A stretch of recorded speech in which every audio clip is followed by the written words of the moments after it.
Hi, my name's Phil. I like talking about politics, and in this video I like to discuss the reports that the Partygate lies inquiry into Boris Johnson is now focusing on the infamous Abba party, amongst other things.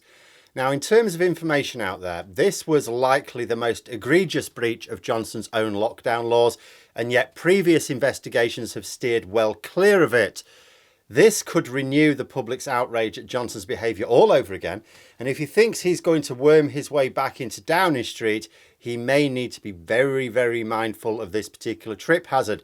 But first, if you'd like to be notified of daily news and politics, please subscribe to the channel and click the bell notification icon. So far, there have been two types of Downing Street party which have been investigated and reported on. The first type is basically the parties at work. Downing Street staff and politicians, including Boris Johnson, socialising, party food, drinks, work music, all the rest of it during working hours. We saw the picture of the garden party, not a notebook or tablet in sight, no one taking notes.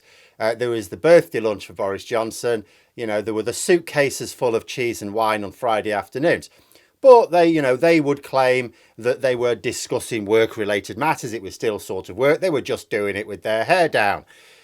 Not that it matters, it was still illegal. The law said you could not have a gathering of more than two people from different households unless it was reasonably necessary for work. In fact, at certain points, because remember, these parties took place over a very long period of time, including multiple lockdowns.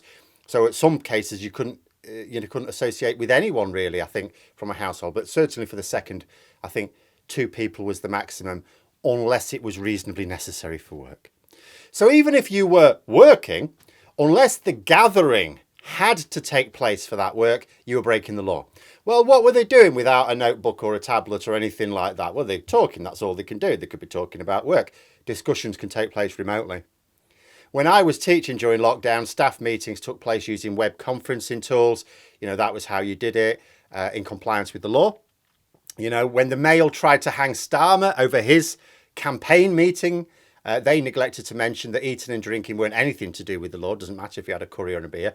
It was the gathering. Was the gathering illegal? Well, the gathering was reasonably necessary for work because that was the office, and most of them lived hundreds of miles away, so web conferencing was not a possibility, and there was nowhere else for them to get food and drink because of lockdown. The Mail tried to go, they were just going to go to the hotel, but they were lying, as verified by 2 police investigations. Second type of party were the ones that were nothing to do with work. They were pure socials, absolutely no way of claiming it was anything to do with work, which included the karaoke party on the evening before Prince Philip's funeral, for example. Absolutely nothing to do with work. But Johnson wasn't linked directly to any of those. That is, he bears responsibility for allowing the culture to develop that lets staff think they could do that, because under previous prime ministers they never would have done. But he wasn't personally in attendance, or not that we knew. But the Abba party, that is very different to those two types. It is one that Johnson attended, and there's no realistic way of trying to suggest it involved work. It was a party held in his private living quarters so that his fiancée could celebrate the exit of Dominic Cummings from Downing Street. So why wasn't it investigated before? Interesting question. Now, if I remember correctly, Sue Gray basically said she didn't get round to it because the Met Police then started their investigation before she'd started to, so she basically left it to them. The Met Police say they didn't investigate it because Sue Gray didn't hand them evidence, which is barking mad, of course. Detectives follow up lines of inquiry. They gather the evidence. You follow up a line of inquiry to criminal offences, gather the evidence themselves. The reality was that neither Gray nor the Met Police really wanted to touch it with a barge pole. And the reason for that, there's no getting away from the fact it was a purely social party, no links to work at all, and Johnson was there. In fact, it took place in his flat. But by leaving it for MPs to investigate, Johnson may now find himself in much more trouble. The reason the Privileges Committee is investigating it is because what they're really investigating is whether or not Boris Johnson misled MPs over Partygate, and in one particular instance, he denied that any rules had been broken when specifically asked about this party. That means it's in their sights. Now, of all the smoking guns that the committee may well be wading through right now, this one is surely the most hazardous to Johnson. There are a number of features which make it particularly explosive. First, previous investigations dodged around it, so detailed information hasn't really come to light yet. It may be very new to members of the voting public. And information will come to light because Boris Johnson is going to be asked detailed questions about it at his hearing, and his evidence is going to be broadcast live. Second, there's no trying to hide behind the fact most people never really understood the law and won't remember now if they did. This was a party by any definition. Nothing at all about this gathering to mitigate it, even with people who weren't sure what the legislation said. Third, if the evidence proves that this party took place and that Boris Johnson was there at any point, he's guilty. Simple as that.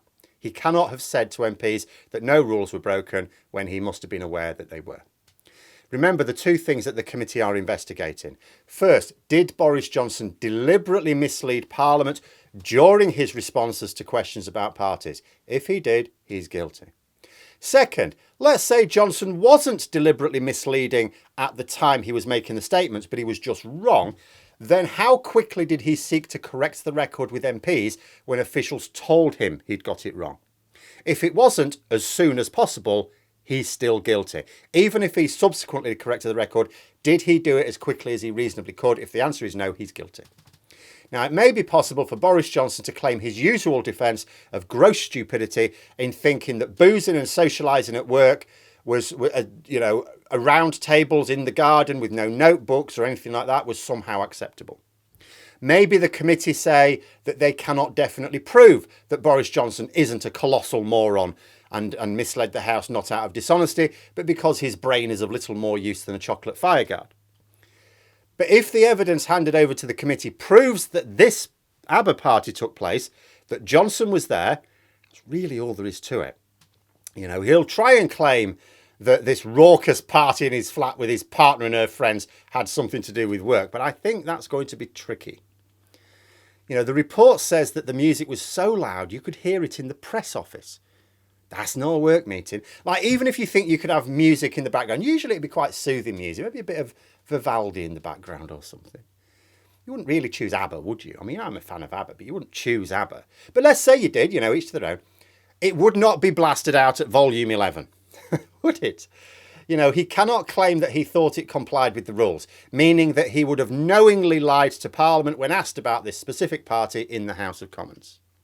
And there could be another sting in the tail as well. See, the Met Police said they wouldn't investigate the party because it wasn't their job to gather evidence, and Sue Gray had not actually done so. Well, if the Privileges Committee has comprehensive proof of the party, the police will have no excuse not to reopen the investigation. And if the committee bundles up all the evidence for the police, wrapped in a big red bow, there's no way that even this new breed of evidence-shy detective, who could not detect dog shit if they stood in it, could possibly find no case to answer. And think about how the timetable will proceed as well. So we still don't know when the hearings will begin. It's been delayed because of the sheer mounting of evidence being given to the Privileges Committee. So let us imagine that they're going to be taking place over April and May now. So after the local elections, which are not likely to go well for the Tories, Johnson was hoping to topple Sunak. But MPs would be mad to back Johnson if either his hearing hasn't quite taken place yet, or it has and it was an absolute skip fire. So Sunak should be fine. Besides, if he steers his protocol deal home, he could actually come out in a strong position by the local elections amongst his MPs. That's a bit of a wild card in all this right now. Have to see how that pans out. But after Johnson's hearing, there will be further evidence taken. Then, another month or so for the committee to report. Right now, it wouldn't surprise me if the report didn't come out until July, maybe a week or two before the summer recess. And in the period between Johnson's hearing and the report being published, there'll be a lot of speculation in the media, a lot of public interest. They will have seen the hearing. They'll have made up their own minds. They'll now be wanting to see what the committee has to say. Then the committee will recommend a punishment if they find him guilty. There will then be a small civil war in the Tory party about how to deal with it if the punishment could effectively kick Johnson out of Parliament. That will bring the issue of Tory infighting to greater public attention as well. Then there'll have to be a reopened public investigation, police investigation. If the evidence for the Abba party is compelling, we can't really refuse. So that will drag it out again. We could then have this pop up in the news for the rest of the year. And throughout it all, any Tory MP observing the continuing clown show of Partygate who still thinks they should put Johnson back in number 10 must be as mad as they come. I'm not sure, despite the impression that they give, that a clear majority of Tory MPs are that mad. And at some point this year, we could find ourselves with Boris Johnson not even an MP anyway. But there we are. Those are my thoughts. Let me know yours in the comments below. Hope you found the video interesting. If you did, please click the like button. And if you'd like to support the channel further, the join button for memberships. And until next time, I'll see you later.